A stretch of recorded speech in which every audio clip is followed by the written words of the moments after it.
Look, I'm an early riser. Maybe I'm playing pickleball or at the gym, or I'm strolling through the farmer's market taking some pictures. Luckily, Huel Black Edition makes it easy to fuel up. Spelled Huel, Huel's Black Edition powder has got the protein, vitamins, and minerals to help you feel full and ready for the day. Me, I like to go on and mix it into my morning smoothie. And even if the blender is too much for you, they just dropped a Super Greens drink in a can, the Huel Daily Greens Ready to Drink. Try Huel with 15% off for new customers today using our code Chicago at Huel.com/Chicago. Fuel your best performance with Huel today.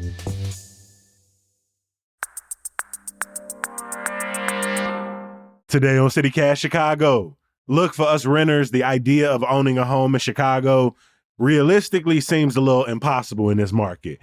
But let's take a look at one alternative to traditional home ownership that may make it easier for people to stay in their neighborhoods. It's Monday, September 22nd. I'm Jacoby Cochran, and this is what Chicago's talking about.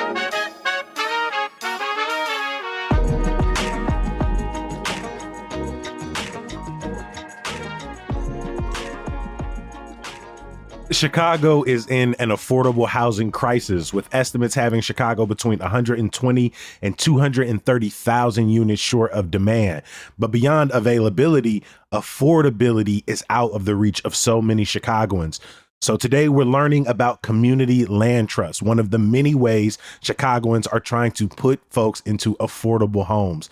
Today I'm talking with Lucy Gomez Feliciano, the Community Engagement Director at Here to Stay Community Land Trust. Lucy, welcome to CityCast Chicago. Well, thank you for inviting me. We've also got Jadid Hernandez, a Chicagoan who recently became a homeowner through Here to Stay. Thank you for joining us, Jadid. Thank you for having us, Jacoby. Really excited to be here.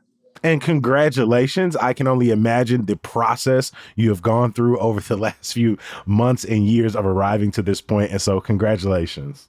Thank you. Yeah, it's been years in the making, and I'm so happy to finally have moved in. Thank you to Here to Stay and Lucy primarily. Lucy, I'm going to start with you. And it's a question that I imagine many Chicagoans have. What exactly is a community land trust, and why were they created? A community land trust is a tool in the toolkit for permanently affordable home ownership. And I'm going to say that again, because often people don't see those two come together. Permanently affordable home ownership. In this country, there is very little resources and support for people who want to become homeowners. Occasionally, you see the down payment assistance program, but often in some communities, that's not enough, right? You grow up in the neighborhood, your parents own or don't own, but you grew up here and now you're ready to become a homeowner. But what happens? What's happening in so many Chicago neighborhoods, so many cities across the country, cities across the world, right? That where you grew up is no longer affordable. And that sometimes is for rental and definitely for home ownership, right? So a community land trust is community driven. Basically, it's a non-for-profit, and we acquire land, property, either through donations or we outright buy it.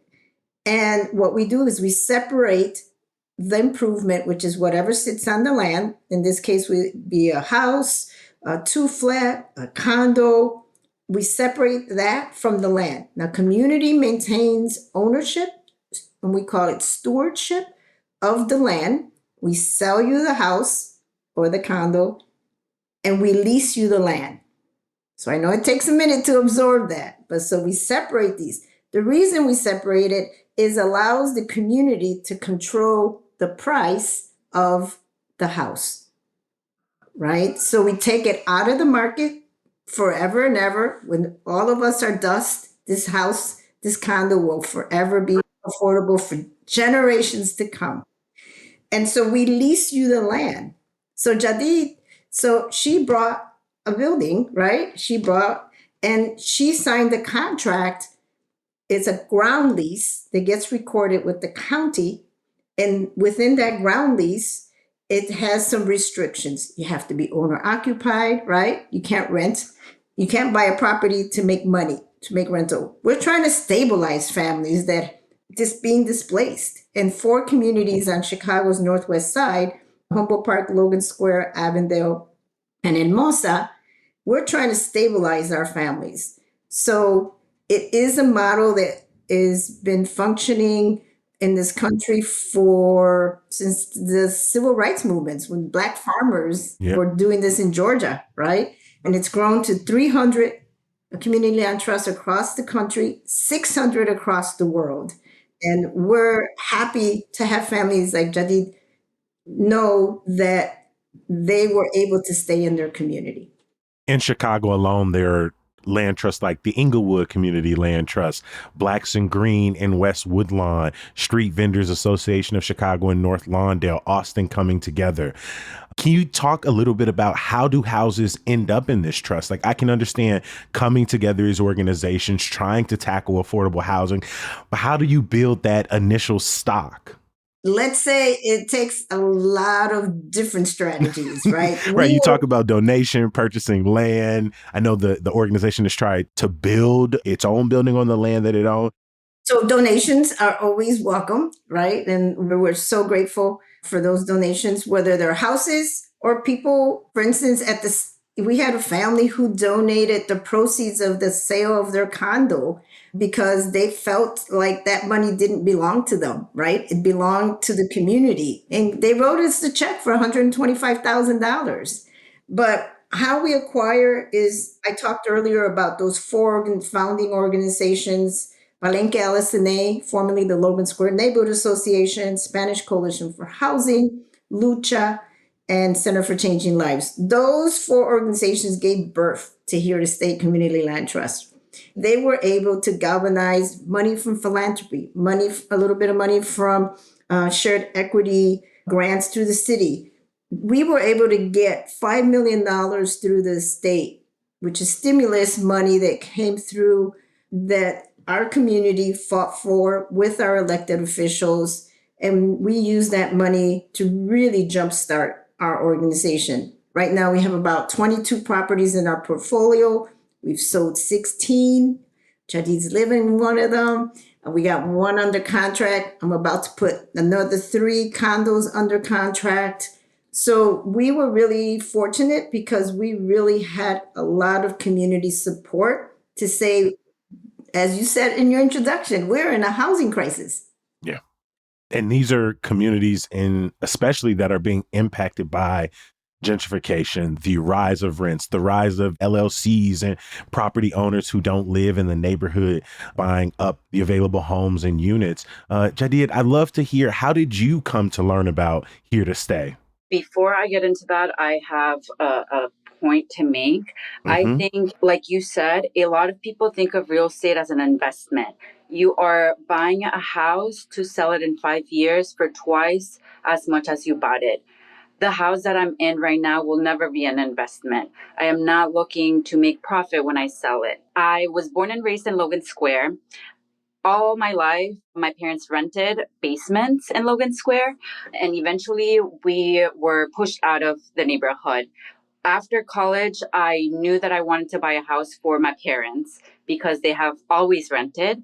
And in 2020, it was the pandemic. I had just recently graduated, so I wasn't in the market to buy. A couple of years later, I started looking for houses and realized that I could not afford anything as a single woman in Chicago.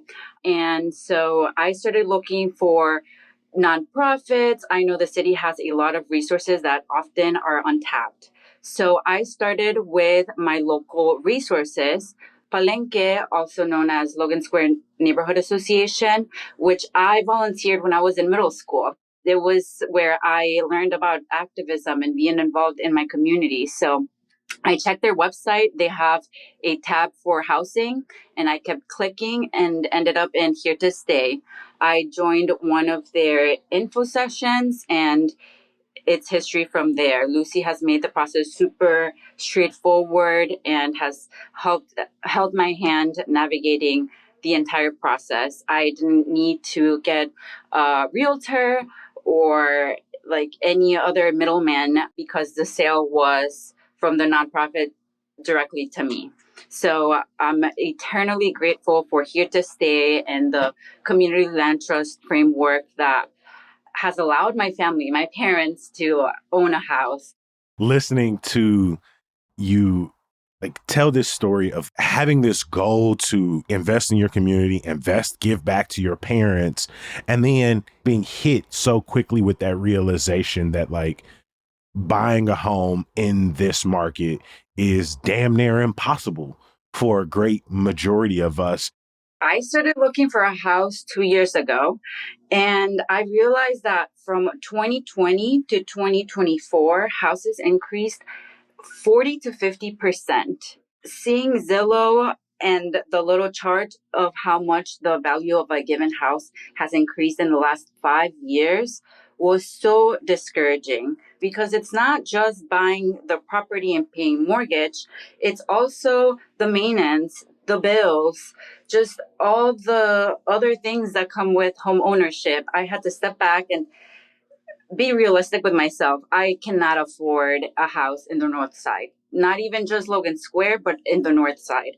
Am I willing to go to the suburbs? Am I willing to go really far from where I grew up and my family has built a community? I said no. I don't want to do that. I don't want to move out of the Chicago that I love, but I do know that there are many other resources out there that people can take advantage of. It's just a matter of doing research and realizing that it's okay to get help. It's okay to tap into resources.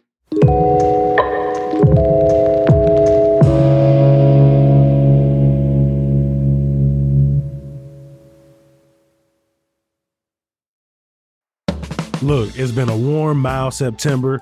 Nobody, including myself, want to think about winter and the snow and the wind, but it is coming, my friends, and you're going to want to make sure your home is ready. So if you've been putting off replacing your old drafty windows and you can, now is the time to call Window Nation. And you really should do it now, because time is running out on this Window Nation sale until September 30th. That's next week. When you buy 2 windows, you're going to get 2 for free. So you can get top quality, energy efficient windows at a reasonable price. Plus, installation only takes a day or less, so they're in, out, and you can get back to your day with brand new windows on your home. Don't miss out. Schedule a fast, free estimate now with the pros at Window Nation. Call 866-90-NATION or head to windownation.com. Learning a new language opens the door to new friends, new cultures, maybe even a whole new life. So why not start that journey today? I'm CityCast CEO David Plotz, and I'm learning Spanish with Babbel. Babbel's conversation-based technique quickly teaches you useful words and phrases about the things you actually talk about in the real world. I've been practicing my Spanish with Babbel's AI conversation partner. I can choose my conversation topic and have a real-time dialogue. It's great at helping me think on my feet, and it's improving my pronunciation. Also, it's really easy to do anytime on my phone using Babbel's excellent mobile app. It's just one of the many fantastic Babbel tools for learning. Plus, Babbel has a real-time feedback, progress trackers, and handy visualizations, all of which make it really easy to stay motivated to learn. I want you to learn another language. So CityCast is teaming up with Babbel to gift you 55% off subscriptions, but only for our listeners at babbel.com/citycast. Get up to 55% off at babbel.com/citycast. Spelled BABBEL.com/citycast. Babbel.com/citycast. Rules and restrictions may apply. Lucy, obviously, this is a huge stated goal, right? To interrupt the patterns of displacement and gentrification in these predominantly Black and brown communities and neighborhoods. So when someone like Jadid comes to Here to Stay, looking for guidance, looking for assistance, what does that process look like? How do you help steward individuals to essentially the finish line here? First of all, folks have to qualify. So there is an income qualification. Folks have to plan on living in their homes. People have to have a little stake in the game in terms of a little bit of down payment, a little bit of their own money. Doesn't have to be a lot. We do partner with 3 banks. We do not finance. You have to get a traditional mortgage through one of our partner banks. And it's not for everybody. And so there's coming to an info session, meeting with me, making sure your income qualifies. So I review people's financial documents, and people have to take a class. It's a HUD, first time home buyers class. It's 6 hours. It's free. It's offered at many organizations just to understand what it means to be a homeowner. And then once people qualify, dependent on what we have available at the time, there is a little bit of a matching game depending on family size and 2 bedrooms, right? So a person of one, a family of one cannot buy a property, a condo or a house that has 2 bedrooms, right? So there is a little racial matching that happens. The whole process lasted, I want to say, 4 months. The info session that I had with Lucy was in, I want to say, February, and I closed in the first week in July. So the process was super, super fast. I think the real work is after signing, moving in and looking around of all the things that I want to do with the house, all very exciting, but yeah, once I'm in the house, it's mine and I can decorate it however I want. I can hang up pictures wherever I want. All the exciting stuff is ahead. And to be honest with you, people sometimes come to us, learn about us, and they light up. They light up because they say, I'm not ready now, but now I know that it's possible. I can start getting ready, right? I can get my credit score up. I can get rid of some of my debt. I can start putting money in the tin can. And we've sold 16 properties, and we're right now focusing on condos because we've had a lot of folks who are families of one or families size of 2 with lower income. So we're trying to make more properties accessible to different demographics. Trying to meet people where they are. Yeah, exactly. Do you have a sense of the average cost of your property versus maybe the average cost of other properties or similar properties in the neighborhood? Because what it means when we say affordable housing changes from neighborhood to neighborhood, family to family. No, that is correct. That is a very big umbrella term. And different programs have different qualifiers. On average, our family houses, a single family house goes for $275,000. Depending on where it is within a geographic area, that house on the market can be valued at $600,000, or as a family house, maybe $500,000, right? So it all depends. Like the closer you are to the east side, the more expensive it is valued market rate, but we sell it for $275,000. So we're subsidizing houses on average of $250,000. And when we buy a purchase or acquire a property, we don't do a total gut, right? We upgrade the systems. It needs a new roof, it needs new electrical, it needs upgraded bathroom. We'll do the upgrades. So those big systems, those big ticket items, our homeowners are not going to be able or need to repair in the next 10, 12 years, right? Yeah. They're not going to be sideswiped after a couple of months of being in the crib. Correct. Got it. Can we talk a little bit about some of those main differences? And you both can weigh in here between being a homeowner in a land trust versus a traditional homeowner, because you were talking earlier that, you know, if you're in the trust, you know, you have some ownership in the home, but not necessarily the land. And that's part of the long-term strategy. How does that impact maybe the differences of what an individual or a family can do in a home owned by the land trust versus one owned in a more traditional sense?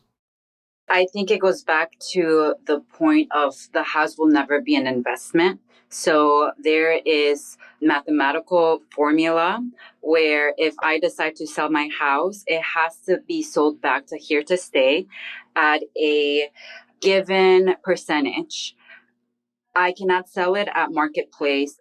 So in the ground lease, there is a resale formula that describes if and when you decide to sell, that your equity is yours. Whatever you brought for down payment, whatever you've paid towards principal, the bank is yours. And then 20% of depreciation we share with the seller. And When you say 20% of the appreciation, that's predetermined though, like how much it can appreciate, or is it just predetermined?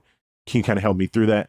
So yeah, there's a mathematical formula that plugs in a bunch of numbers depending on how long you've been there, and it determines the appreciation of the property. And we share 20% of that with the buyer, in addition to whatever equity is theirs that they've, Understood.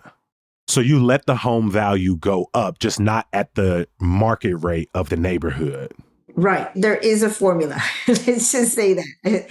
Are there any challenges of doing this work, given the way our society views housing as maybe a family's number one opportunity to build wealth, to pass down assets to their children? I imagine for some, they'd say, well, no, I want my house to appreciate as much as possible in the time that I live here. I want to be able to sell it whenever. I do find people who want to go down the traditional path with purchasing a home. So it's not for everyone, but if your income isn't able to purchase in the market, if you can't afford a $400,000 house, family house, that's not even a two flat in our area on the western edge, mainly in the Hermosa area, you're going to have to move to another neighborhood or outside the city. So people have choices. It is a choice. And I think when we're thinking about a house as investment, that might be a priority for some people. But I know people who used to be my neighbors who have bought outside the city, and they're sad. They're depressed. They're like, I have to start all over. Other people that loved me and I loved are so far away from me. And I can hear it in their voice. And one of our donors, Ann Sheets, who's a retired doctor, she talks about housing as a public health issue, right? Because stability allows you to be emotionally, right, and physically healthy and have this network of people who care about you and that you care about. So a house is not just a house. A house is part of a community. 100% helps you build broader social relationships. I know anytime I have to move, if I have to get a new dentist, I might not be going to the dentist as fast. Or if I have to get a new primary care doctor or build new relationships with not just the chain grocery stores in my neighborhood, but all of the different, the cleaners and right. So being rooted in a community generationally for years, like you said, it really allows you to establish a connection to that neighborhood that is beyond the benefit for your community, but your personal health, your personal relationships as well. As Jadid was just explaining, right? She owns the home. She's able to make changes. Are there any limits on how much a person can do to a home, given that they don't own the land? Like if a person wanted to add a granny flat, the city is trying to figure out how to make that easier for people. But, if people wanted to do some more, like some broader construction on the home, adding parts to the home, additional units, things like that, is that all available to the homeowner through a land trust, or is it any different? There are some restrictions. And the reason is, in order for this home to be permanently affordable, we have to be consistent. So if you just throw a big old pool in the back. If people make an investment, it's not going to change the resale formula. The resale formula is baked into the ground lease, which is recorded with Cook County. It is a contract. We call it a ground lease.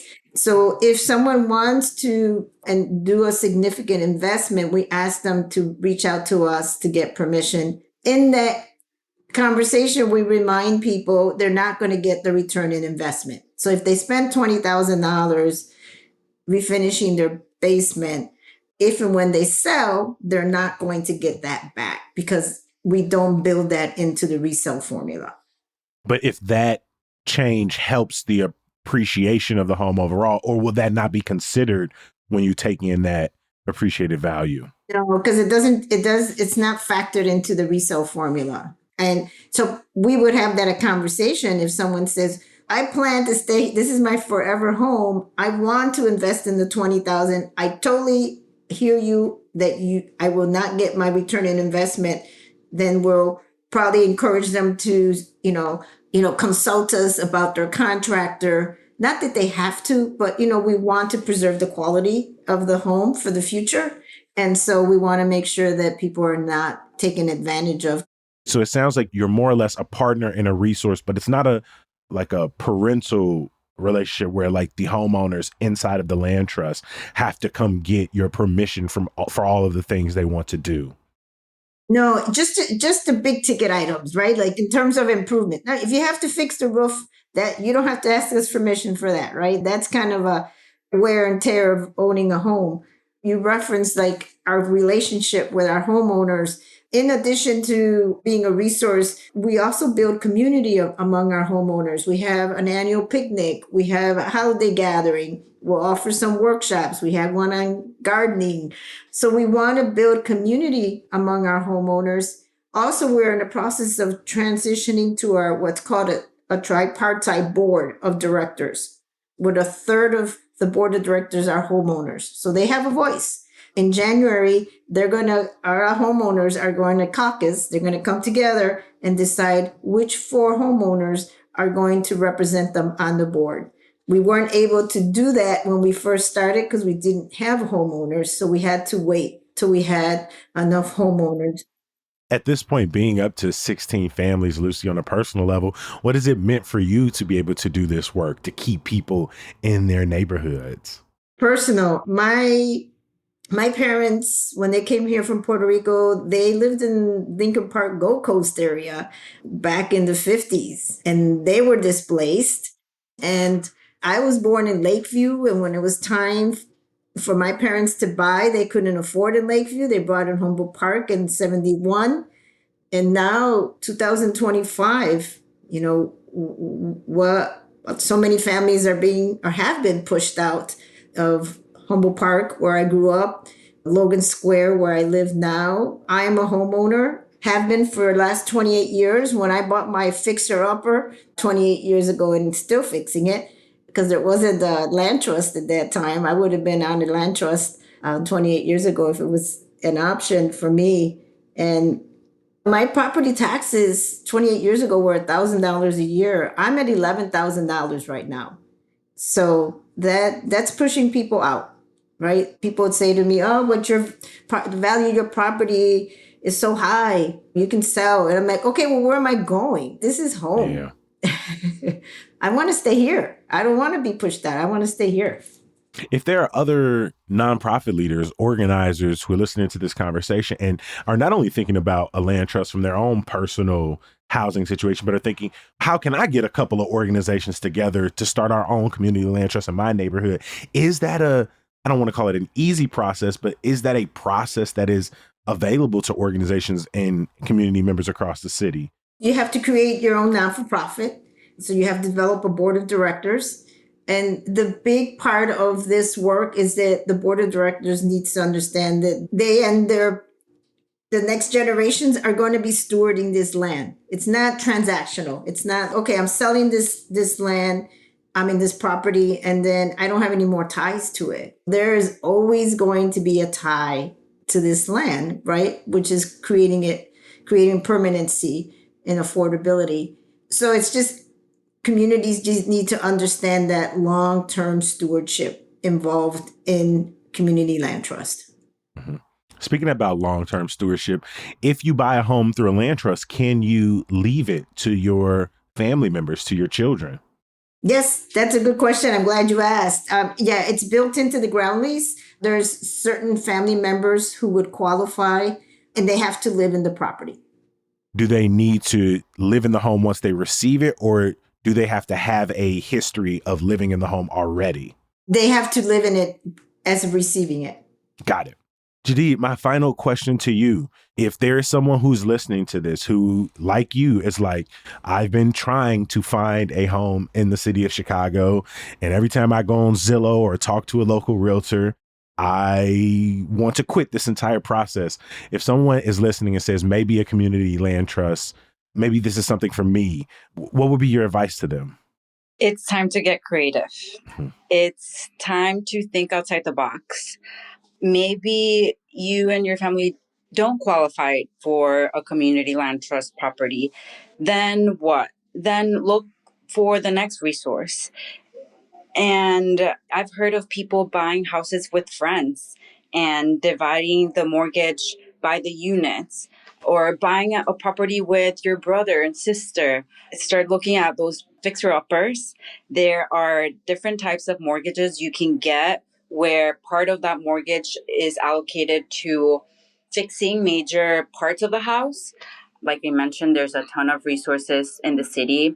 Not only was I able to buy the house through Here to Stay as a community land trust, but I also got a ton of money for down payment assistance, which was super helpful.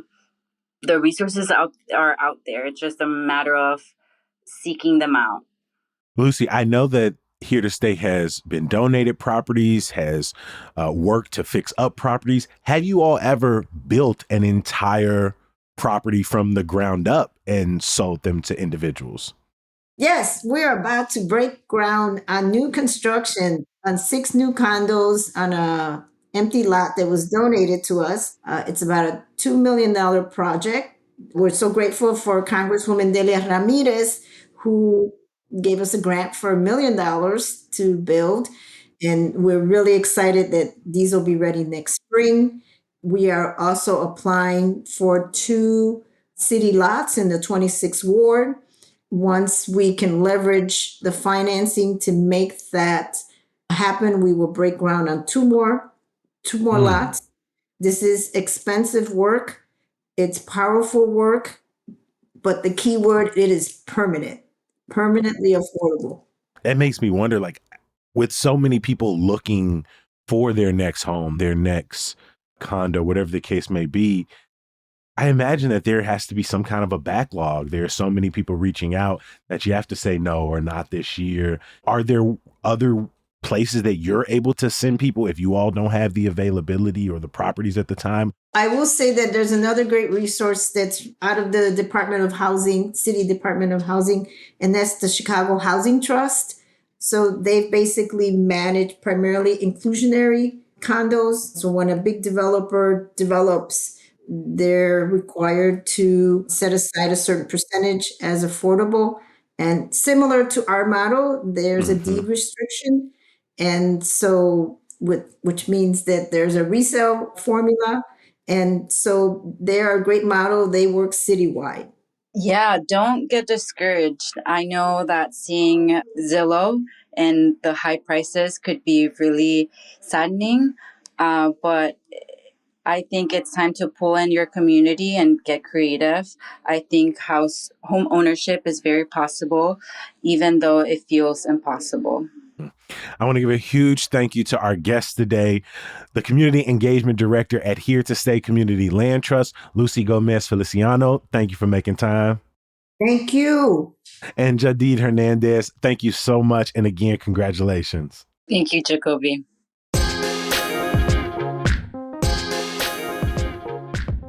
Before we get out of here, bookmark our website, chicago.citycast.fm, subscribe to our daily newsletter, Hey Chicago, and make sure you following our Instagram and TikTok pages. We also on YouTube, Facebook, some of them other social media sites. Of course, we can't get out of here without some good news. Chicago has a ton of free museums to enjoy every single day, but we know some of the bigger ones can get a little pricey, especially for a group. So take advantage of free museum days. MSI is free today, tomorrow, and Wednesday. MCA on Tuesday. The Field, DuSable, Chicago History, and Adler Planetariums are all free on Wednesday. And then you got the Art Institute and Nature Museums free on Thursday. I'll drop a link for the full list in our show notes. As always, we appreciate you for listening and reading. We're going to be back bright and early tomorrow. We'll talk to you then. Peace.